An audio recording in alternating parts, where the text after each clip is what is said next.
The Rivers State chapter of the People's Democratic Party, PDP, has called for urgent intervention to prevent the state government from disobeying court rulings which they fear could lead to lawlessness. PDP members in Rivers State, loyal to the Minister of the Federal Capital Territory, FCT, Nwokocha, and members of the All Progressives Congress, loyal to Nwokocha, staged a protest demanding the suspension of the local government council elections scheduled for October 5, 2024. Rivers State chairman of the PDP, Nwokocha Aaron, who briefed journalists, says the party believes in the rule of law and obeying court orders and will not participate in the elections. So let them know that we are people that believe in equity, justice, we believe in rule of law, we are law-abiding citizens. We have told the police that we must obey court judgment. Bam! PDP as a party, we believe in rule of law. Yes. No person is above the law. Yes. So for the election that they said they will have on Saturday, we are not party to it. Yes. No election because we are not going to participate because of the court judgment. We have notified the police, we have notified all the security agencies, and INEC yesterday said they have never released any voters register to any person. Yes. And we must abide to that. Yes. So I want to thank all of you and to beg all of you to be peaceful.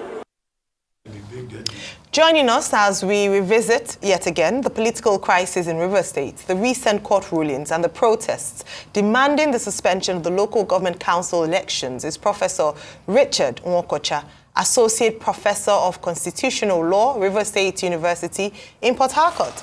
Good morning, Professor, and thanks for joining us on the morning show today. Good morning and happy Independence Anniversary to us all.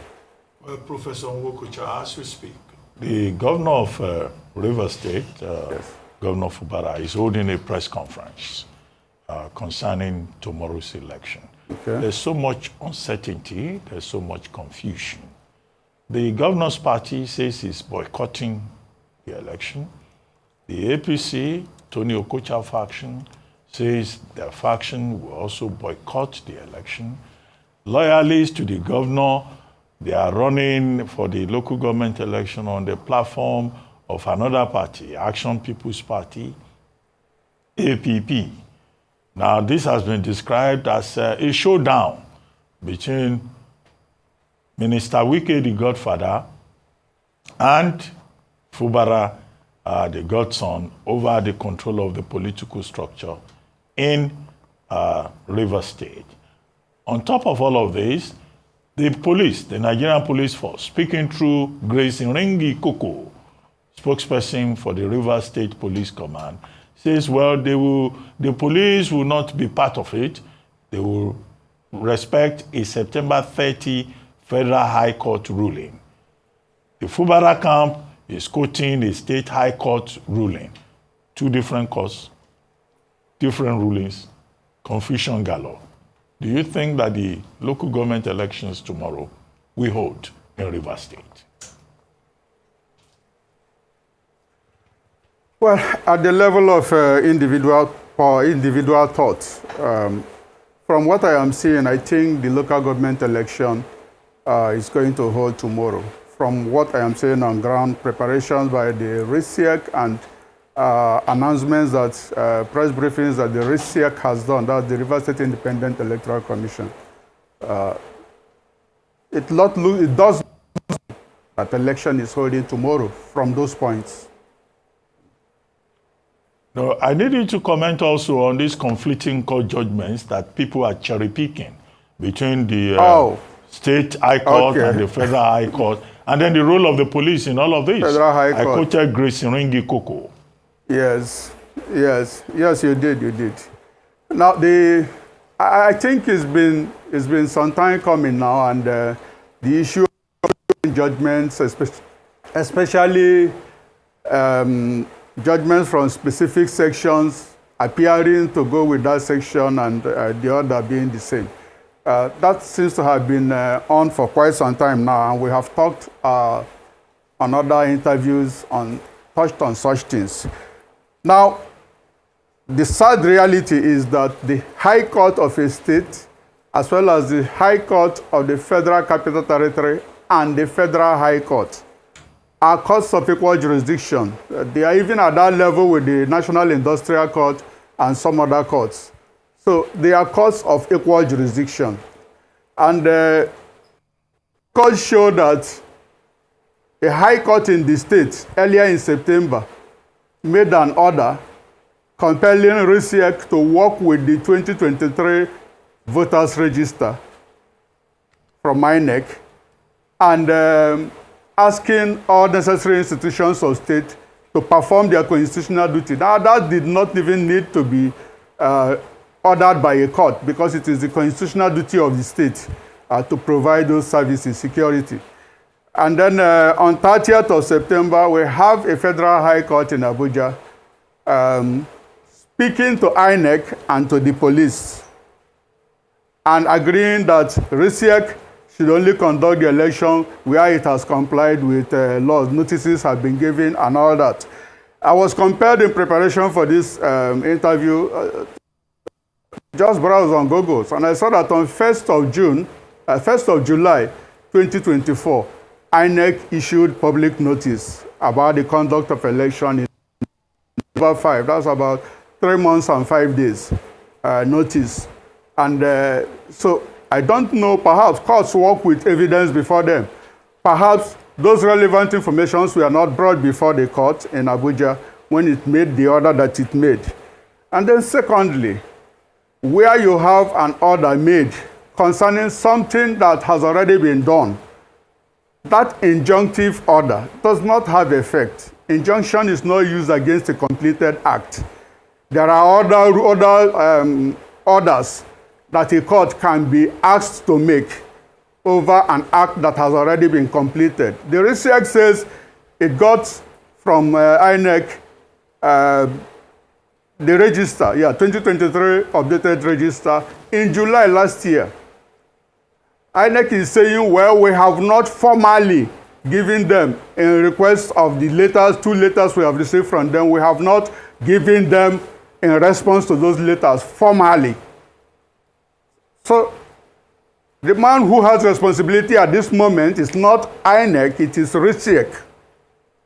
And the law provides that local government elections should be conducted by using register compiled by INEC. So the critical question for me from the point of law will be, are they using the INEC register? If people say, yes, we received register from INEC, INEC is saying around to deny. The man who owes responsibility to the Nigerian state and the Nigerian constitution right now is Ritchard, who is under statutory obligation to conduct election to enable the local government areas elect their leaders. All right. But can Ritchard conduct local government elections without a register? Ritchard says it has received register. These are public press statements that were issued. When INEC withdrew its defense in the matter in which ruling or judgment was given on 30th of September, unfortunately, it's not in the public domain, so we don't know what defense they withdrew. But when they did that, and subsequently came up with a statement that we have not released formally the register to the Ritchard, which has requested it twice, Ritchard responded that we received this thing from them in June 2023. So are we going to ask Ritchard to abandon his statutory responsibility, his legal responsibility of conducting the election, because INEC is arguing whether it remembers giving them or not? When they say formally, that means that they may have given it formally. All right. What does the law require? The law, if you read the section, the law says local government elections should be conducted using the register compiled by INEC, full stop. All right, thank you for clarifying that, because there were conversations around if using INEC's register is a prerequisite for executing elections in a local government election cycle. And I say this because the local government election is meant to be conducted by the state. And so to what extent then do we get that shall I say, interference from INEC, when RCX should be the ones who are, prosecuting that election. What's your take on that? Would that then come into play? Does the Electoral Act, is there a division there where the Electoral Act comes in during local government elections, knowing that it's the responsibility of the state? Well, if you look at the conduct of local government elections, it's under the concurrent list. The National Assembly is required to make rules for conduct, but of course that's because National Assembly has responsibility to make rules for the local governments in the FCT. They act as the legislature for the FCT. So that same item on the concurrent list says that this is without prejudice to the right or power of the states to make laws for conduct of elections within the state, provided it is in agreement with what is contained in the Electoral Act. So, simple take of it is, states can write their restrict laws or their laws, Independent Electoral Commission laws. They are empowered by the Constitution to do so. All the Constitution has done is enjoin them to ensure that it's not in conflict with with what is contained in the Electoral Act for conduct of election at the Federal Capital Territory. So they are expected to work in tandem. But even when you go to the state laws, it's possible you will find some little differences that are not stressing some things that may be stressed in the part of the Electoral Act provided for conduct of local governments in local government elections in the FCT. Okay. I want you to help us clarify these numerous court judgments that we have. We've got two now. Courts of equal or coordinate jurisdictions, and then the public glare. Some people are tilting towards some, the others are tilting towards the other. The state government is pretty much tilting towards the River State Court High Court judgment. The INEC and co are tilting towards the other. Then, all of a sudden, like, what should I say, like a visitor in the night, some police officers all of a sudden emerged and they wanted to penetrate Ritchard. What is all of this happening? Is it that the state is now complicit in all of this? Then secondly, we are hearing that some people went out protesting this morning. What's the state of calm in Rivers as we speak? Or is there a state of calm?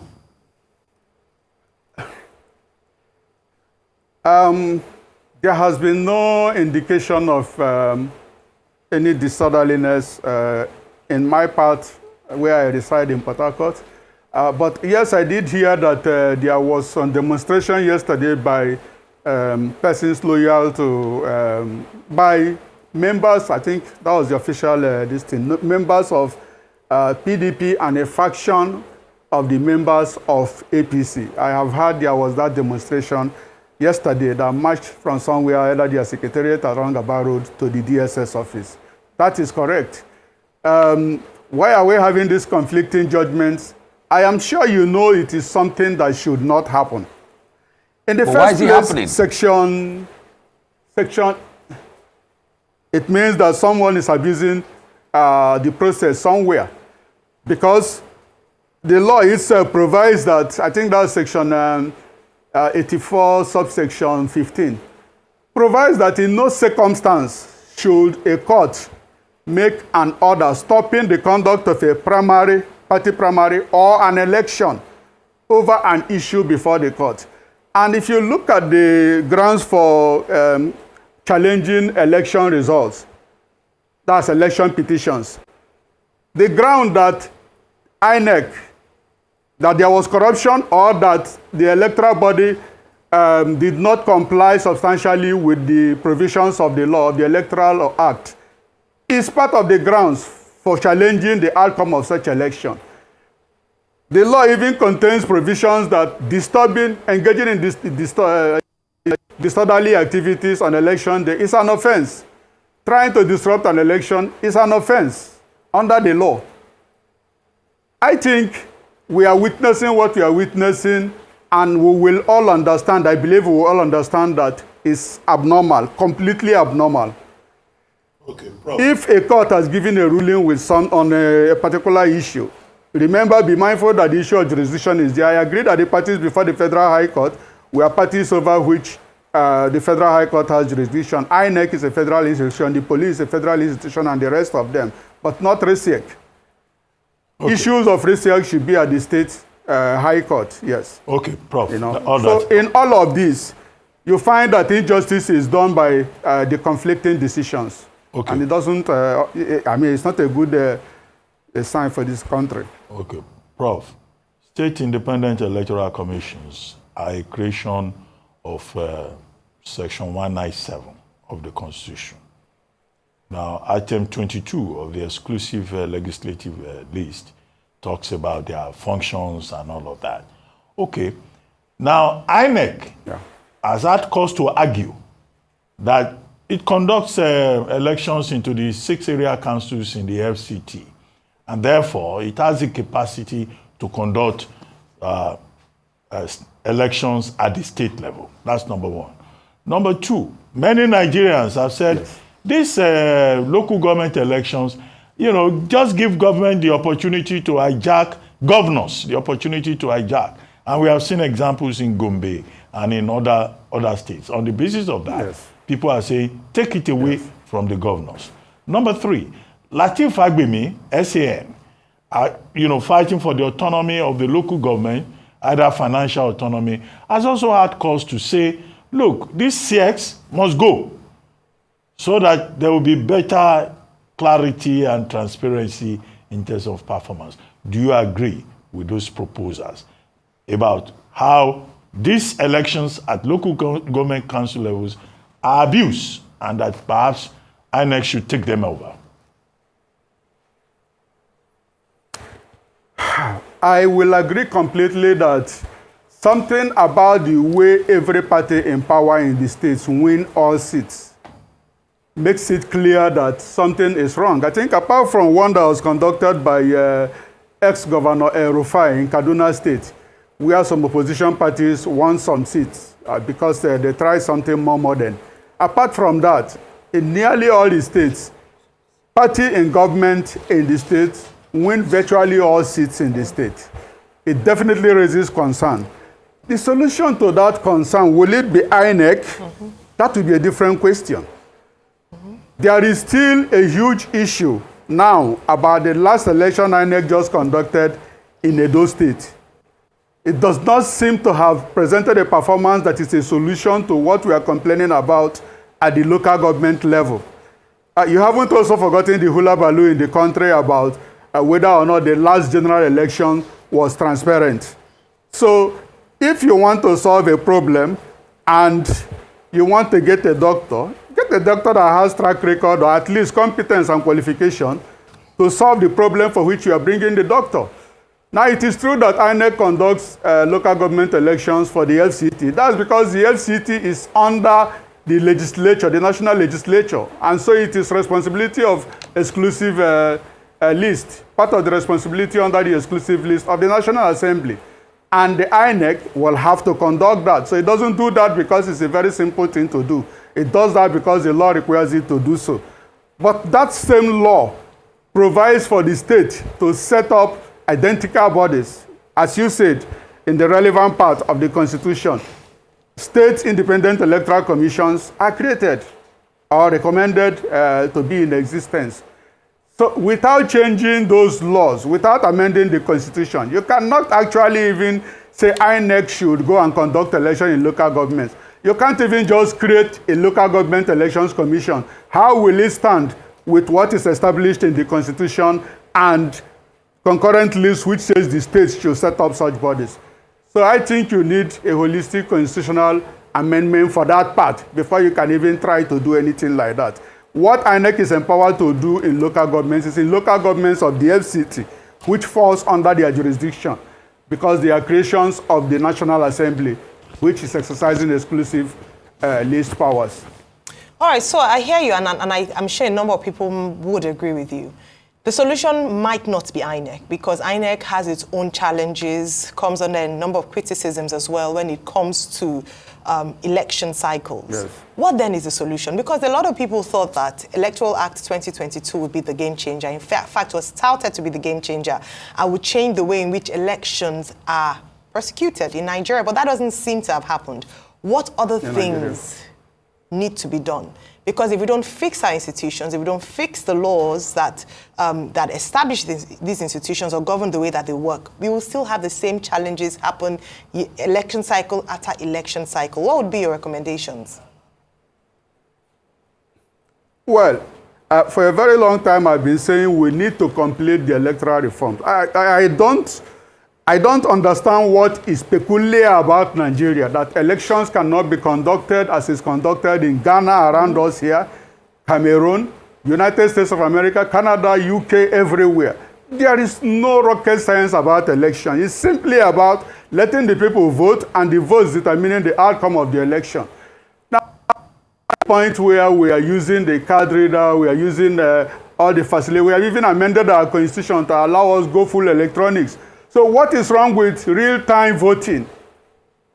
We trust the banks to give us our money and receive our money through the ATM machine. We trust every other thing we are doing to the electronic process. Why can't we have real-time voting where a citizen votes and it reflects immediately in the situation room?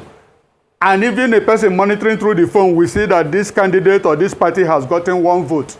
It's not rocket science. It's something that is going on around the world. We have had problems with the NBA, I agree, Nigerian Bar Association. But you see that our elections are online, real-time elections. There may be discrepancies, but because they are electronic and they are real-time, it shows on the system. So it's a question of having an active judiciary that gives expeditious hearing to the suits emanating from NBA, and you can point out those areas where things change.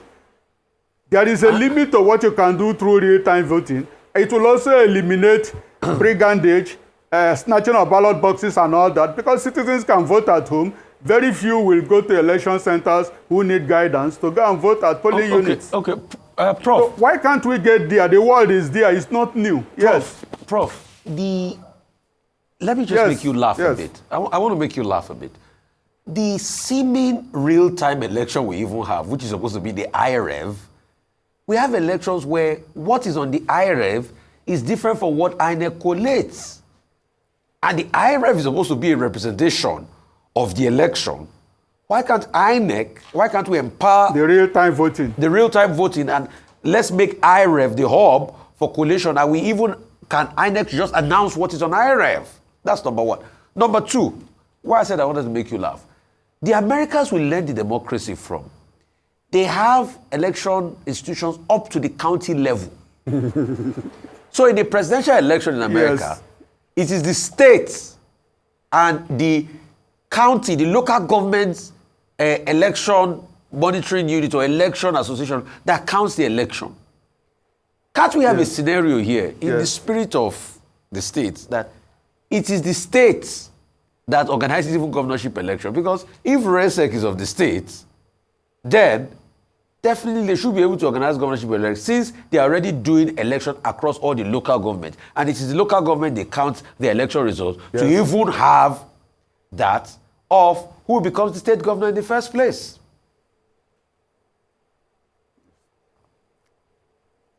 I smiled while you were saying all this. You wanted me to laugh. That's sufficient laughter, given our economic circumstances. But that is completely correct. That's why I said election is not rocket science. Elections are being done everywhere around us and far beyond our shores. What is required is just the goodwill. This idea of capturing the institutions and determining what people should determine is what has led us to where we are. Now, real-time elections are possible. Just as you said, the American example, why do you need people coming from everywhere to conduct in every unit? If you are organizing an election in your village, which they do in my village, they determine the number of delegates from each family, and they will conduct election, and the candidate with the highest votes, is declared the winner, whether it's for CDC or any other thing, or assessing scholarship or any other thing. Why is it impossible for us to replicate the same thing at the level of the state? By state, I mean the Nigerian nation state, federal government, state level government, and the rest of them. It should be possible if we had functioning institutions to have those institutions conduct these things every year they will be conducted. But the reason we are insisting on wanting to ensure that a particular body is conducting it is because we want a comfortable ground where we can do what we want to do. Okay, Prof. If the institutions are right, if the processes are straightforward, there is no problem with anybody conducting it. Big takeaway from me, for me, that even inflation affects the scope, the breadth of one's laughter, because you have to measure your laughter because of the circumstances in the country. By the state of the economy. That's an interesting one. You are right. You are right. We thank you very much, and we hope it will be well in Rivers State tomorrow and after. Thank you very much indeed.